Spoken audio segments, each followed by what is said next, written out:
Bəli nənə, hamam öğün içindədir. Heç yerə Sənin getməyəcək. əllərin ağrımasın. Sağ olasın. Qəşər suyu var. Xeyir də. Sağ olasın. Elə biləydin gedəcək ayrı yerə. Nəli? Elə biləydin hamam eşikdədir, gedəcək ayrı yerə. Əllərin ağrımasın. Yox, hamam öğün içindədir. Şükür Allah'a. Şükür Allah. Budur bir dərə, sənin əllər burada. Bəli, Nə bilirlər. bəli, aferin. Savab elədin, bilirsə. Saat olsun. Allah'a şükür.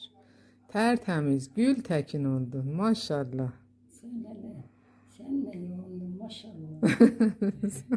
Qurban olun su yaradana. Qurban olum su yaradana, valla. Nə Vallahi. qədər yoğuysan gəlir. Bəli, Allah'a şükür. Allah nemətdən gəl şükür eləyək da. Səndən bir aləm razıyam. Sağ olasın. Allah sənin köməyin olsun. Sağ. Deyərlər, ac da qapında, hac da qapında. Belə deyil. Bəli. Mən də ki, dura gedərdim. O yana, bu yana, böyle. Savabdır. Yumunum, canım dincəldi. Mənim vəzifəmdir nənə. Saatın olsun. Allah sənin də hər nə deyirsən, onu versin sənə. İnşallah. Sənə də versin. Hamıya versin. İlahi, Sənə baxanlara da versin inşallah. ilahi ya.